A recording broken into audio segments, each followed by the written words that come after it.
the last 4 years, Japanese motorcycle manufacturers like Yamaha, Honda and Suzuki have brought in the very best of the big bikes into the Indian market. One notable exception has been Kawasaki, which has adopted a more bottom-to-top strategy. They of course started off with the Kawasaki Ninja 250R, a sporty yet accessible and usable motorcycle. Now in the same vein, though with much more displacement, comes this, the Kawasaki ER6F.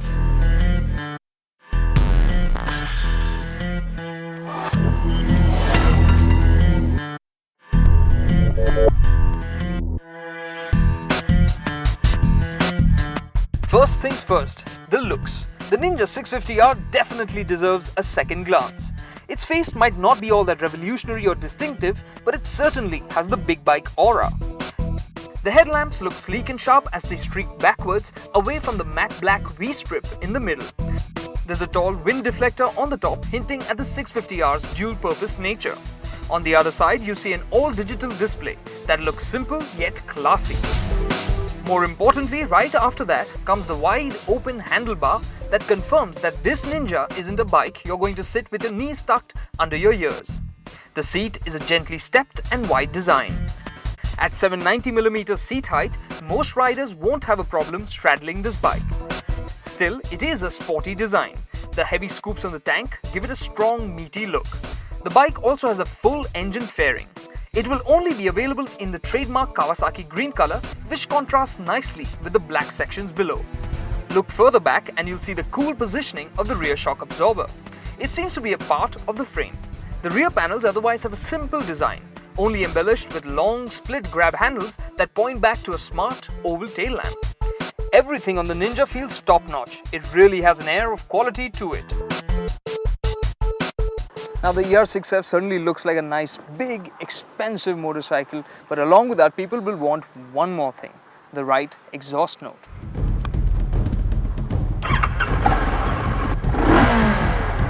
Thumb the parallel twin motor to life and you don't get a typically smooth Japanese idle. It's a pulsing, throbbing note that certainly sounds gruff. It is different and enjoyable. Well, the engine has more than just one surprise in store, as I found out when I was riding around earlier today. Now the Ninja 650R isn't another racetrack focused motorcycle.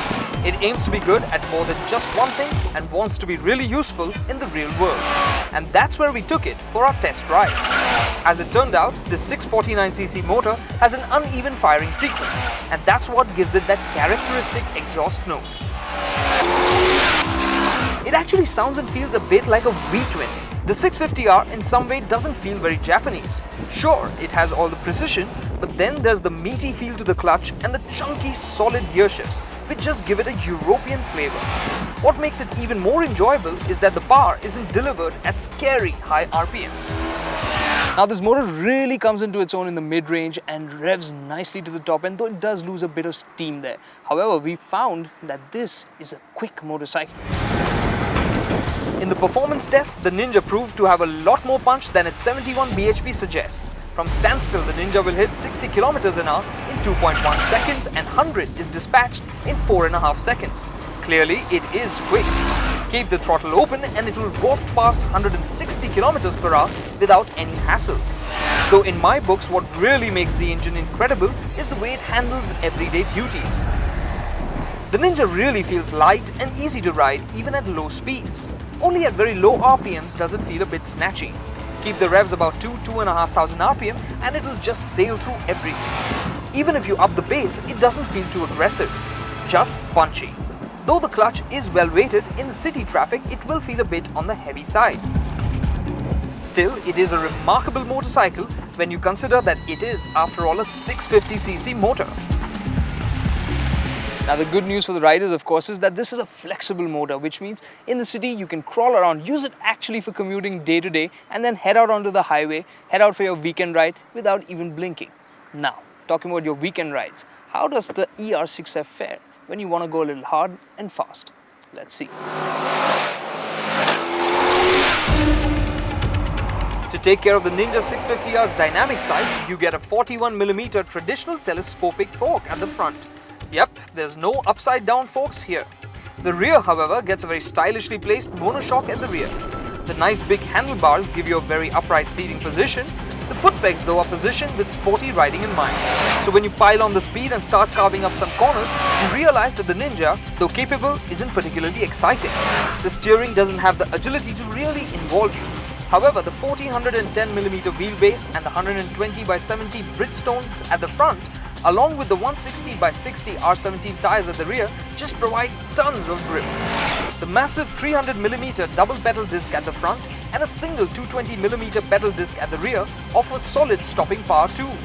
However, feedback from the levers and the pedals was a bit lacking.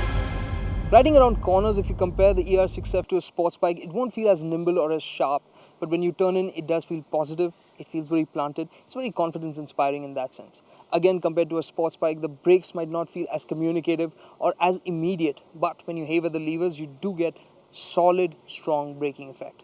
But then it's not really fair to compare this to a sports bike because the ER6F is supposed to play two roles, one of which is daily duty. So let's see how it fares there. When it comes to cruising, the Ninja certainly has a lot going for it. The engine is more than happy to sit all day doing speeds around 100-110 kilometers an hour.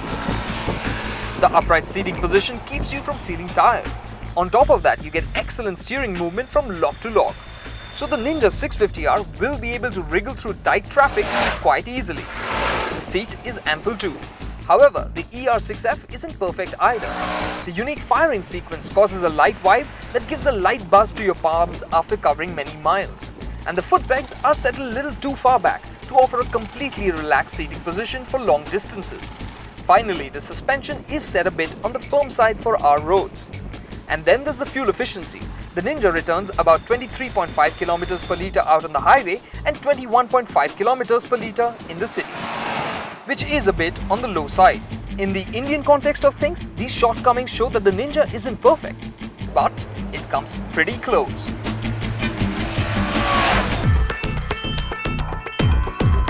At Ninja 650R's launch, there was a big surprise, and that came by way of the price tag.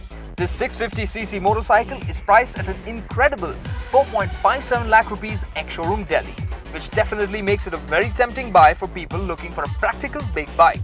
The Ninja 650R will be available through Bajaj Pro Biking showrooms across the country. Now, most bikers would like to have a superbike in their garage. There are two things holding them back. One is the fact that they aren't very practical, you can't use them really every day. And the second is the fact that they're really quite pricey. But that's where the ER6F is coming in. This is really a well-rounded package because it's easy to use in the city. Out on the highway, the engine is very flexible, the seating is comfortable, you have a nice upright seating position, good maneuverability, it can really munch the miles, it can carve up the corners, and what's really going to have people queuing up for it is the fact that it's going to have a real aggressive price tag of 4.57 lakh rupees ex-showroom Delhi.